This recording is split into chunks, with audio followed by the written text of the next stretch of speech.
lấy chúng mi vial de lom in zai la sa usi kan cha Giêsu kham tu a chuak chang asang big van sui thuten tha vial de chu kal takin kan cha nau ta big tir hun a chi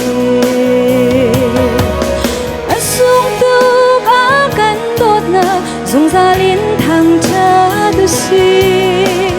kan cha lom na thong cha phur tu bo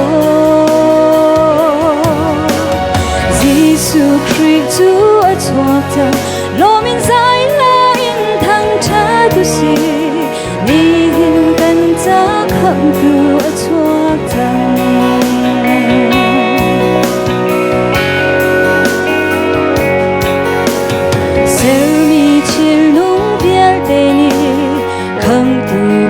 Giêsu Christ an ma le sining in an thang cha kan ni volei mi zong ni kham tu Giêsu Christ boy chu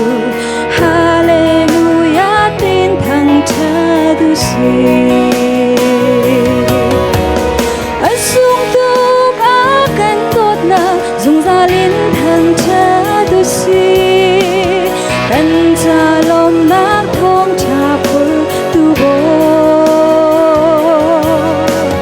Giêsu Christ chu a chuak cha lom in zai la in thang cha tu si ni hin kan cha kham tu a chuak cha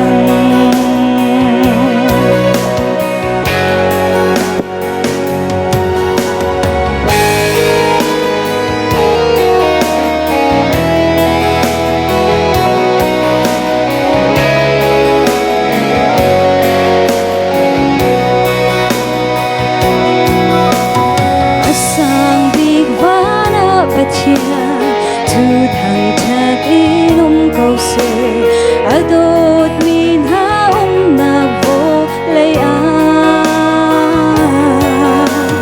dei na gram na leng chang se van chung mi chiang min hani an thang that mi van boy pha chuak chang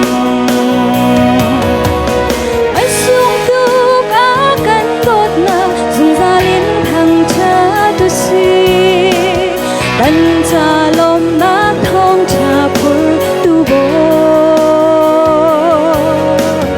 Giêsu Christ chu a chuak cha lom in zai la in thang cha tu si ni hin kan cha kham tu a chuak chang lu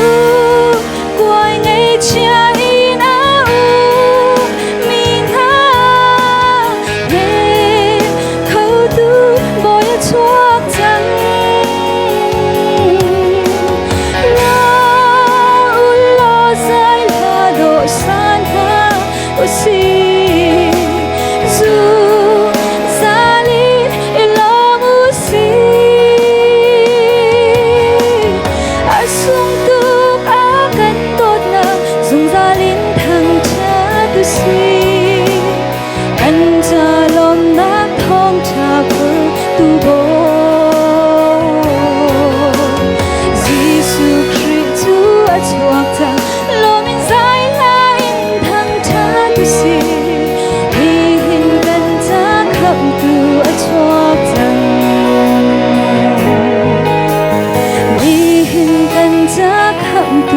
chuak chang